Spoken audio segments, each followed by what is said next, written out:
I think that most people don't have a clear vision and sight as to what they're trying to do every day.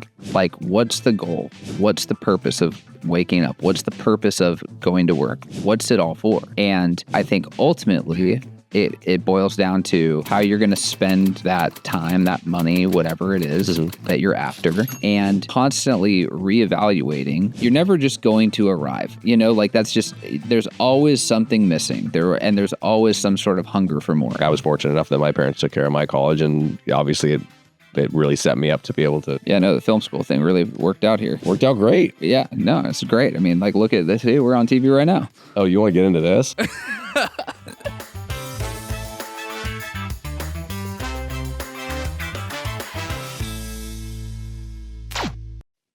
Hey, welcome back to another episode of Who Cares, the podcast for business leaders and entrepreneurs and difference makers and life changers who do care. I'm Jay O'Brien. I'm Jeff Jackel, the man who will not have his phone turned up for anything. Yeah, we're at phone turned up. It's face up at this point. We're at face up time. It's face up time. It's really odd. I mean, I'm looking at my phone, like even during golf, which I never do. We should show a video, put it up here. Oh, I gotta do this. It's great. We should show a video. So Jay's 80 yards out. Jay is really good at putting from the fairway, putting from everywhere. Not those two times. Those, actually, the one we go. I don't hate it. Yeah, I still didn't hate it. 80 yards out, pulls out putter. Yeah. And in his defense, there was some stuff in the way, and it wasn't the best lie. 13 worked out though. Yeah, it was 13. That was good. But yeah, it came all the way down to. So anyway, we are going to go to Maui with the kids. And we're taking a recommendation from Jay O'Brien that is 30 years old. A 30-year-old recommendation. You went on a vacation with your family. Sure did. To Grand Wailea when he was 8 years old. And I got the scars to prove it. You really got a scar? Yeah, I got a huge scar on my foot from the water elevator there. You'll see it. And I hope to God that Crosby and Wilder have Oreo smoothies the second you get there. And then just get addicted and have it every single day. We're really excited. They've never been to Maui. We don't generally, I think when we went last year, or a couple of years ago to Oahu, it was like 6 days, something like that. We're going for 8 days. I'm excited about that.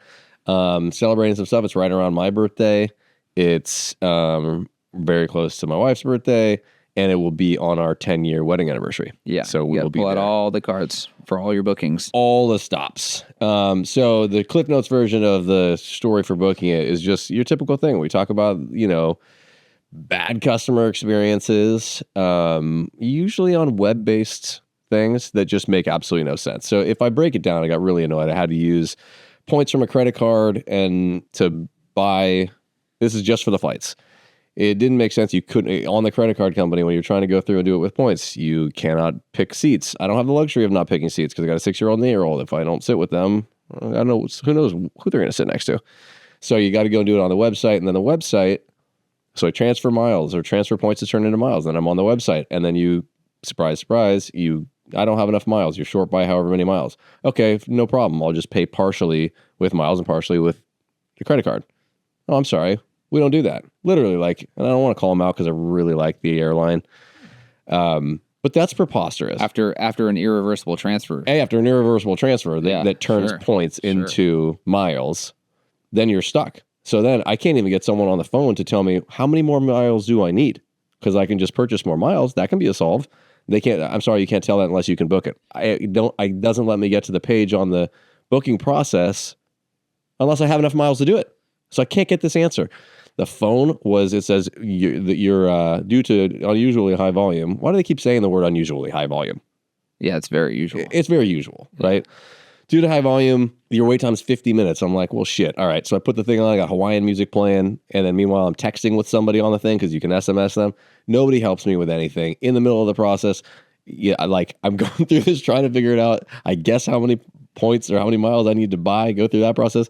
And then the flights all go up by 25% in that minute, in that 15 minutes. So now the number of points that I have or miles that I have, they don't work. Can't book it. Sorry, now you need another 40,000 points, whatever the hell the thing is.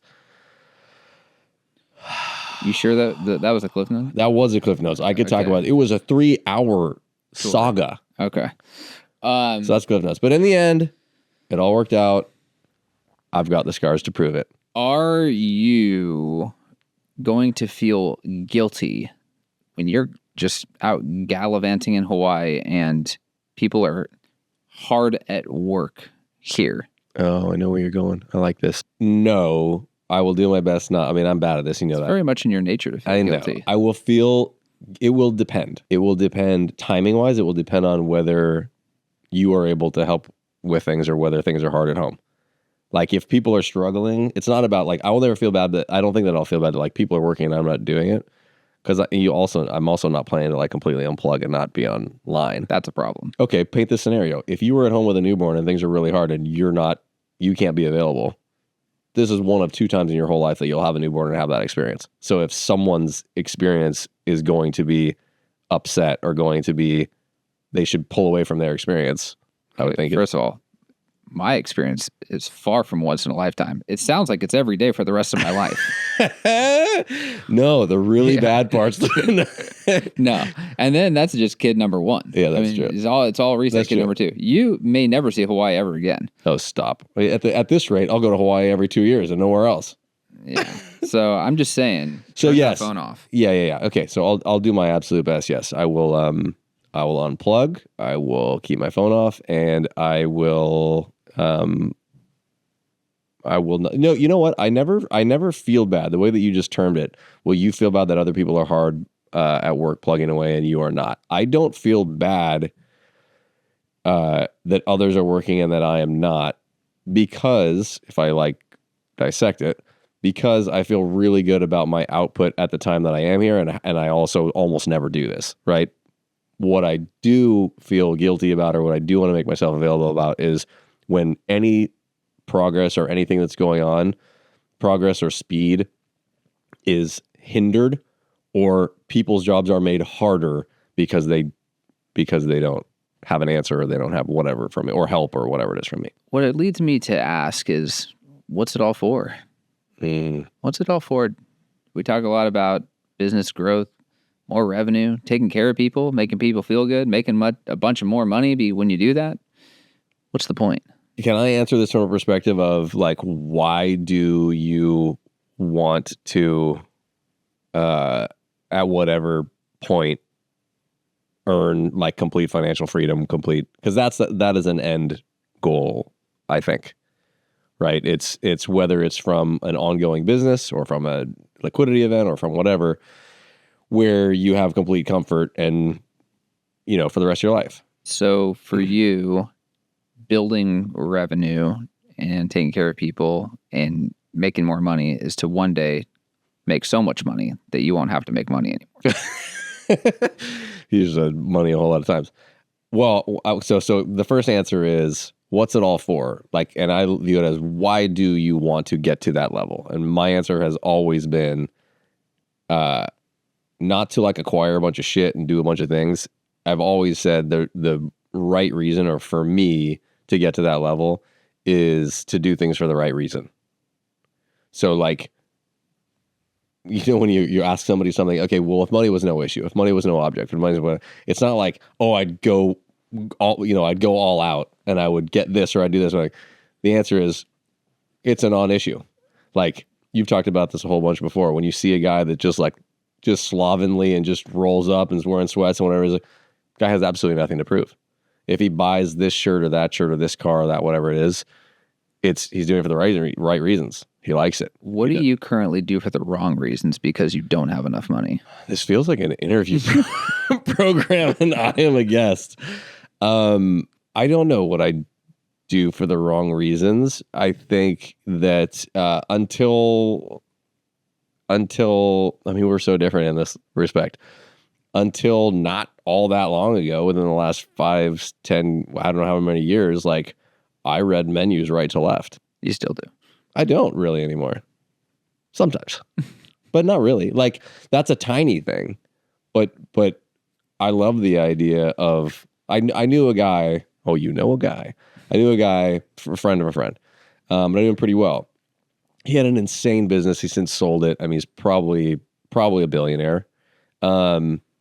He drove like an 8-year-old Altima, or no, it was an Infinity. And it was kind of like, what? You could have anything. Why are you doing that? He's like, I like that car. I like that car. Nothing to prove. So that's the answer to it, but that's different. Doing things for the right reasons, I think, usually apply to much bigger decisions. Helping people, doing things that don't pencil, and you're just doing them because of what you want to do or it's what you feel is right. Where, again, money is no object. But what's it all for as you're doing it? Like right now, not getting to whatever end goal. I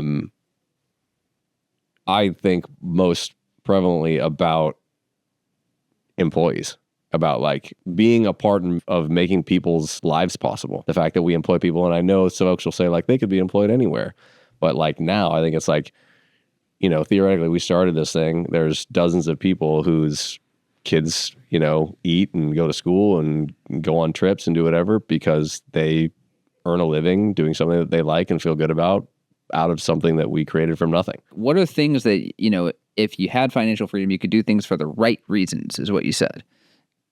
So assuming you do not have financial freedom now, what are you doing for the wrong reasons? So what you're illustrating, probably, whether intentionally or not, is that there's a massive sliding scale to financial freedom. Because yes, I do have the ability to do things for the right reasons for the most part, just not at the scale that you're talking about getting to. So I know where you can think of that you can't do. There's stuff that comes up all the time. We talk about all the time with employees or with different things that are like wildly grandiose. It would cost more money than would be. It would be overly generous, and you can't afford that sort of generosity at the moment. Well, and we run into a bunch of scenarios all the time where it's like, well, we could afford it.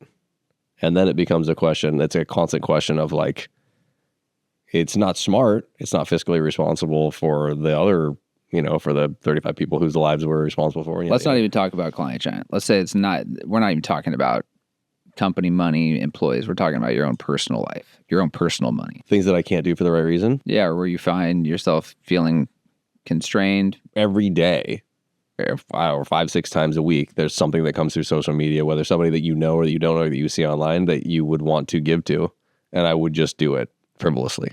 But there's to what end? Are you implying you can't? Yeah. I think that what's truer is similar to this friend example you just gave, that this guy just made a shitload of money and drives a 2008 Altima because he likes the car. I think that it's a lot easier to get obsessed with excess and saving and cushions and all kinds of like irrational comfort that you likely will never use or need. So I'm just saying, on that relative scale, what you do have, do you think you're operating proportionally to the 2008 Altima right now? No. So the 2008 Altima, that's a different analogy. And it's not an Altima. It was an Infinity. I was actually kind of sick. But also, by the way, then the guy's marriage changed, and then all of a sudden he was trying to meet people, and he got like a brand new SL, and it was great. So that's a little different. But he got rich and started doing things for the wrong reason. He was already rich. He was way rich. No, that is an example of really not caring what anyone else thinks. Like, we talk about this, like there's a keeping up with the Joneses thing. And I don't know if this episode is supposed to all be about financial freedom or money or whatever, but it's becoming that way. It's kind of like we talk about this all the time, like not having a label, right? Stealth wealth. Not having a label is a much higher sign of like, there's a level where people want to show things off. It's very new money. And it's like, I don't think I do that by any means at all, but I think that like the Ultimate or the Infinity is an example of that. Like literally not caring. It has absolutely nothing to prove. You've given better examples of this in the past of different people that like, dude, look at this guy, like just show of force. I mean, the richest people I've ever met in my life, I mean, you wouldn't even know. Never. I mean, like maybe their house or houses or whatever, but like, yeah, no frills. In lots of situations, they got to where they are from being that type of way, like as a personality, like being frugal, running a lean business, whatever it is. So those people are really the enemy of Die with Zero. But dude, at a certain level, it's impossible to not live in excess if you're a Bill Gates and Elon Musk. Like that's money that literally cannot be spent in your lifetime. So that's why they give it away. You have to clarify what this means. I think most people hear the term live in excess, they mean spending more than you should. You mean live in excess as squandering Yes. So for anybody that doesn't know this, which you may not know, there's a book that Jay has made me read called Die with Zero, which is essentially quantifying units of work and saying every hour that you work is a portion of your life that you're spending you can never get back, and there's dollars that are earned for that. But at the end of time of your life, a lot of people have basically banked way more money than they will ever spend, and it's pretty scientific to figure out approximately how much money you'll need or how long you'll live, and that every dollar you die with essentially is 1 hour of life you did not spend living, and you instead spent working with no payoff, no use of that, right? Yeah. So living in excess is squandering money. Yeah. So, I mean, I guess peel it all back to the first question of what's it all for? Like, it's for, I mean, you're building up wealth through business. I mean, everyone we talk to, people who are customers of ours, listen to the podcast, whatever, if everyone has this common goal to generally do better on their P&L, generally grow their business, accumulate wealth, why?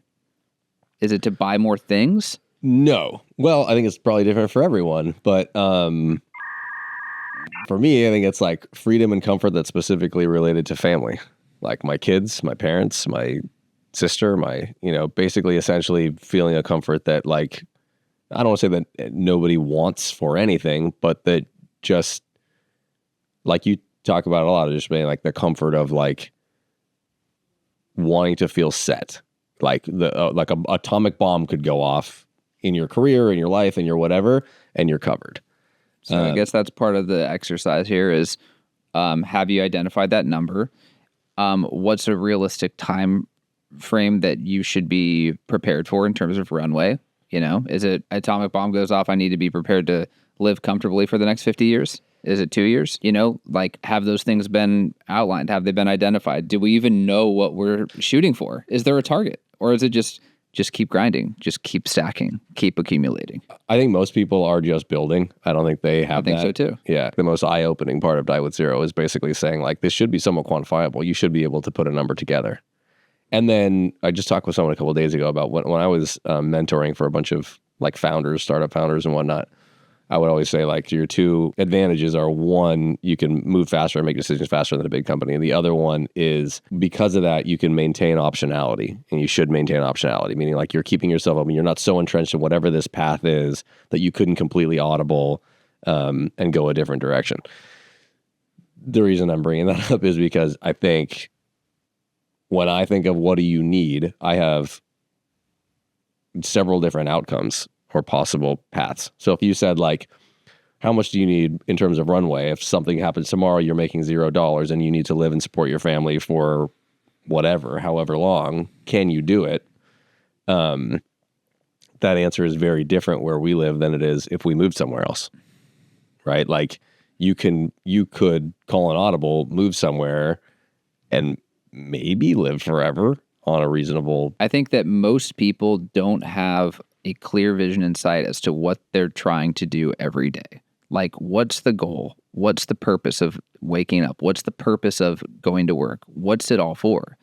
And I think ultimately it boils down to how you're going to spend that time, that money, whatever it is that you're after, and constantly reevaluating, like, you're never just going to arrive, you know, like, that's just, there's always something missing there. And there's always some sort of hunger for more. What do you mean you're never going to arrive? Like, since the beginning of your life, you know, there's always been things that you've wanted, you know, in some sense, there's always just not enough, you know, it's like, if I could just get to this next level. Yeah. And that, do you still feel that a lot at this age? That was my big complaint.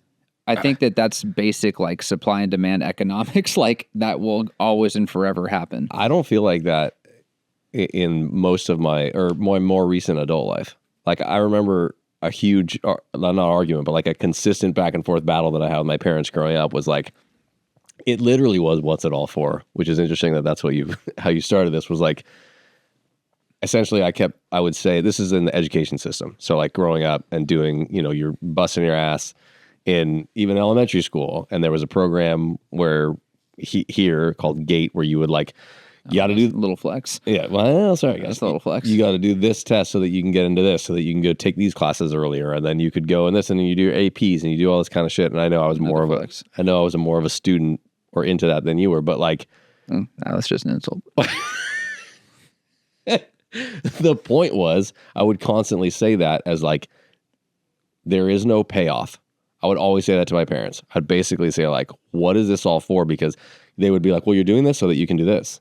So that you can do this. And then it was, well, why am I going to do this? So that you can do this. And it was a domino effect to nowhere. It was a domino effect to nowhere. You'd be like, so what? So that what? So that, I mean, like, you eventually say like, so that you can get a degree from a better university. So that you can do what? So that maybe your starting salary, if by the way, you were in one of these specific career paths, your starting salary is 20% more or whatever. It's like, what? Right? Yeah. But like, what is it all for? But that like hamster wheel feeling, I haven't felt in most of my career, most of my adult life. Like I don't feel right now like I'm not consciously like aware that I'm trying to get to this like next level. Well, then if there's not a next level you're trying to achieve, you're just on a hamster wheel for no goddamn reason at all. Well, so man, this is an interesting conversation, because the perspective that you always make me think about is that even though I don't think that I'll ever retire and not do anything, because I would annoy everybody in my life, it would just be bored. I think most people think about building for retirement. And what you constantly make me think about is right now, and this is again, die with zero. Right now, you're young, you're healthy, you can enjoy things, have experiences. So like, don't put off all these things for some future comfort or future enjoyment or future whatever, which is like kind of an analogy for retirement. Very much so. You know, when instead do them today while you can. Deferring to me is like this weird blind arrogance. That you think you'll be alive? Not only do you think you'll be alive, you think you'll be healthy. You think that the people that you're going to celebrate that thing with will also be with you. Like, you're overly optimistic, betting on an unsure outcome instead of the sure thing that could happen today within reason, right? I'm not saying like we should live this hedonistic lifestyle of just like go nuts every day.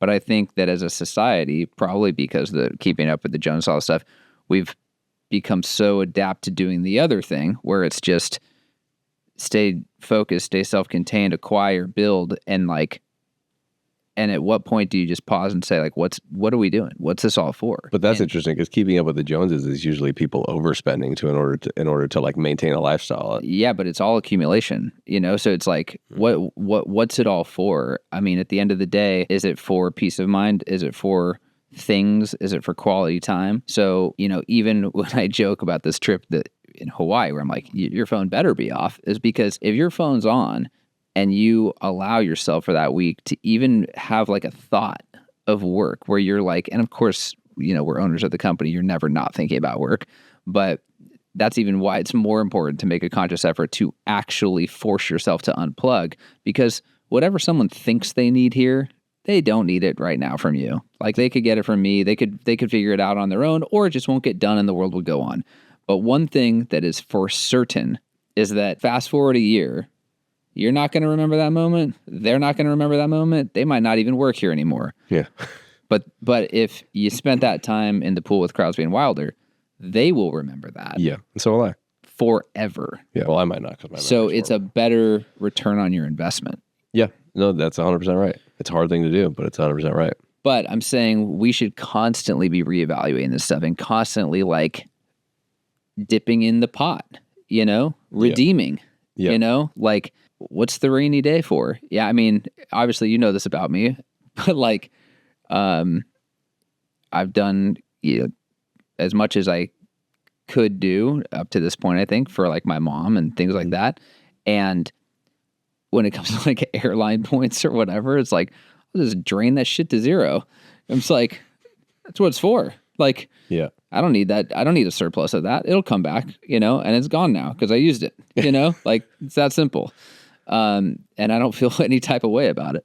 Yeah. So then if you had a short, concise answer since the beginning of this episode was a full-on interrogation. If you had a short answer, what is your answer to what's it all for? What's the short answer? For me, it's to optimize and enjoy as much quality time as possible before you die. That's what it's all for. So then the perspective of not having a retirement mindset is partially assuming that most of the enjoyment, it will happen in your younger years. Or at least you're saying that you don't need an insurance policy on, it's not to you, it feels risky to assume that those years will happen. So these ones are, today is happening. Yeah. Well, the dilemma of when you're young, you've got your health and you've got your time, but you got no money. Mm-hmm. Then when you're middle age, you got your money, you still got your health, but you have no time. Yep. And then of course, when you're old, your time's back, you got your money, and your health has declined. Yeah. So if you were to say, well, where's the optimal point to live in that trifecta? You'd say, well, shit, I should probably bet on the sure thing, because if health deteriorates, that you can't buy health. That's it. There's not enough money in the world to fix that problem. Right. So you start to say well, what are the ways in which I can guarantee a quality of life that with the components that I do have? That's why a lot of, kids out of college and stuff, they go backpacking and whatever. That has nothing to do with money. They don't have money. Yeah. They're living in hostels. They're doing whatever they got to do. They'll spend a couple grand and be gone for the whole summer, and that's an experience of a lifetime versus the people who are I'll save. It's well, now I'm seeing Europe when I'm 70, and it's okay, well, is your spouse still alive? And can you walk up those steps at Santorini? And is it the same experience? And to each their own. But I believe you should cash in on those experiences as you go. That's why even when we're on the golf course, I don't feel guilty. It's we work really hard, and that's 4 hours of time I want uninterrupted and enjoy that quality time. There are times when things are really stressful and challenging here, or where we're doing something that's really risky and it just feels stressful or whatever, where I feel honestly if we didn't have some of that time, especially, not that there's any difference, we've talked about this and with having a kid and whatever, especially because with a couple of little kids, all your time that's not here is still not relaxed. It's still there's almost no time that's relaxed. At times where I feel if we didn't have that kind of respite, even though it's active, it wouldn't be possible to do what we do. I honestly feel that way sometimes. 100%. You have to have that balance for sure. We talked about that a couple episodes ago. And as far as feeling guilty and stuff, here in the office, optics, people might be where did they go? Oh, they're out golfing. Must be nice. Fortunately, I don't think have a staff that thinks that way. Maybe they do, but I think they party. But what they definitely don't see is what happens at 2 a.m. on a Saturday when you're freaking out about something, or when you and I are on a 4-hour phone call, until 10 p.m. It's that stuff is all part of being a business owner. So you owe it to yourself to cash in, enjoy these things, enjoy these moments. And in terms of what's it all for, it's your friends, your family, not everyone's going to be here forever, and no one knows when their time is going to get called. So it's if you just actually lived in that mindset all the time, you'd be dude, I better soak up everything I possibly can while I can, I have two questions and sort of tangents. One is, how do you think the lifestyle changes over the couple last generations where people are having kids later? How do you think the fact that people are having kids much later, in what you were talking about, you're young, you have health, you don't have wealth, how do you think that has affected it, or that plays in? Do you think that's a conscious thing? People are waiting longer because, I think a lot of people are waiting longer because they want to have that financial comfort to be able to bring kids into the world. That was part of it for me, I think. I don't think that's it. At least I can't say for certain with from a population perspective or the United States or even California, but I can say in my friend groups and who I know and why people have waited is because they're getting a taste of the good life. Why pump the brakes on that? Dual income, no kids. Yeah. You're making money. You've got a little bit of freedom, a little bit of autonomy where you can go on trips and whatever. It's like you start doing that, like this is fun as hell. And Yeah, enjoy that before you do. I don't know about you, but like my parents never did anything like that. Like. But they had kids younger. Not my parents. My parent, I mean, 2 years younger maybe. Okay. But like they're a little older. But our generation, like I think, well, not I think, I know there's more accessibility first and foremost for like just everything. The idea isn't as nuts as, to be like, oh yeah, I think I'm going to go to Africa next month, like much easier. You're like, what? It's like, now it's like, nah, people, like I saw it on Instagram. Someone went to Cairo and I want to see Cairo. You're like, well, how much does that cost? You're like, well, it's not that much to do it, like you can do this. And you start to prioritize that and whatever. And obviously the way in which people can make money now, is a lot more flexible and whatever. But, yeah, growing up, like, my parents didn't travel. They didn't do anything like that. So it's like probably nuts for them to be like, God, when you're 20s, you like went all over the place, It's like, yeah, because instead of like paying for this or whatever, I just like stack up cash to fly coach to fucking anywhere I could go just to see it, It must have been a while ago. You don't do that. So my second question, what is your hypothesis on how whether your perspective on not worrying so much about the future will change when you have kids? Because it's one thing to say, I don't know that I'm going to be here. I don't know that I'm going to have wealth. I don't know. But, barring some ridiculous tragedy, your kids will. I got insurance for that. But it doesn't necessarily mean you're dead. Like your scenario was when I'm 70, 60, whatever, if I'm not healthy enough to go places and do this and whatever it is, that's no one's getting paid off that. You just can't walk up the steps to Santorini, but your kids don't have your money yet. So what's the question? What do I do to make sure I can go to Santorini with my kids before I'm 60? No, the question is whether you will think differently about doing things right now versus saving for the future. Or for me, when I had kids, started to think much further into the future. Is the assumption that the opportunity cost is I go to Santorini or I pay for college? That's not how I operate, right? It's not like my bank account is zero, right? It's not like, oh no, I'm zero because I went on all these trips. Like there's obviously a balance. Like I have plenty of contingencies in place. I've been smart in that regard, but not in excess where I'm like, I've never done anything and look at all this money I've saved, right? And then at the same time, it's not like, oh yeah, like things better pick up here or else the kids aren't going to college, you know? Is your hypothesis, well, okay, let me put it in real terms. By the time that your kids go to college, if they went to a private university, college for 2 kids will cost $1.5 million. Let me be crystal clear, and I hope this lives forever on the internet. I will not pay for my kids' college. I hope they don't go to college. You hope they don't go. I hope they don't go. I mean, they have to have a very, very compelling reason as to why they should go. It's actually perfect parallel. The same way people are workhorses and work and put all this money away, save and never spend it.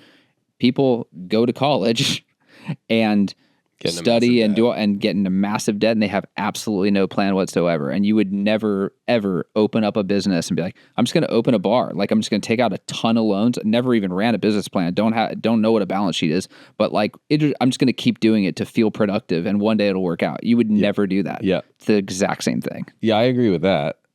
The social element, I think, of college or of that time in your life is really important. But I think $1.5 million for a social experiment. I suppose it depends on how much money that is for you. But the way that I think of it is whether I want that or not, or whether I hope for that or not. First, I've never thought I won't pay for it, right? Like I was fortunate enough that my parents took care of my college, and obviously it really set me up to be able to. Yeah, no, the film school thing really worked out here. Worked out great. Yeah, no, it's great. I mean, like, look at this. Hey, we're on TV right now. Oh, you want to get into this? I think I use my film degree every single day. Storytelling, I do. But the way I view it is, if like you said, they better have a really compelling reason. If it gets to that point and my kids want to do that and they have a compelling reason, I mean, that's a little different. Like, you know, someone's like 100% want to become a brain surgeon, and here's exactly why, and whatever. Would I help? But you're saying, difference of a story. But you're saying, when you say a high 100%, you want it to live in infamy that you will not pay for their college. So you want them to come out with $750,000 in debt? Kick it to 99.5. Okay, so is your answer, and then we're going to end this, is your answer or of your hypothesis that your perspective on whether you think more futuristically, more into the future, whether you might feel a little bit more conservative about wanting more of a cushion or to be more sure that you can take care of everybody versus spending and enjoying things right now? Sure, within Do you reason. think it will change? I think it's all relative. Right now, I have, let's say 2 people to take care of. Now I'll have 3, so that everything will be elastic in proportion. I don't know if there's ever any other episode where this will come up. When there's a story of when my dad asked my mom's parents. Have I ever told you the story? I don't think so. Well, my dad asked my mom's father, my grandfather, for his blessing to ask my mom to marry him. The way that he said it is, I promise to take care of your daughter in the manner to which she's become accustomed. Meaning... Wow, film school did pay off. That was a great story. Meaning, I will do everything that I have to do, anything that I have to do to make sure that she doesn't skip a beat, right? It's probably easier for him to say because she hadn't grown up lavishly, right? But that was something that always hit me. And so like, even like when I said waiting longer to have kids or to get married or whatever, it was always super important to me to be able to say that same thing and to feel really confident that I could do it. I think it's great. I mean, also when I say what's it all for, the fact that now I'm having a daughter, what's it all for shifts a little bit, Yeah. It's not all for me to go to Greece, right? Correct. But what it is all for is to spend time with my daughter. Sure.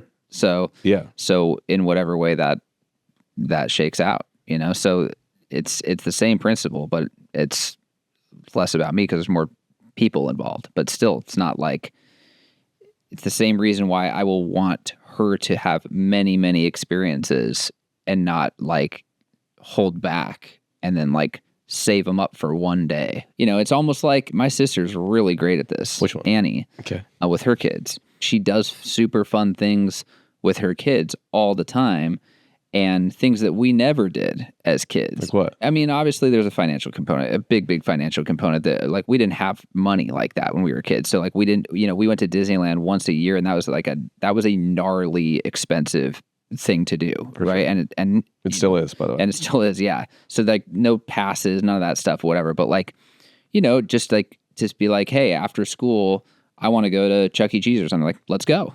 Like that didn't exist in my world at all as a kid. It's like that is so outside the confines of like the conventional school day. Like this is what we're doing. It was like everything was regimented. Yeah, sure.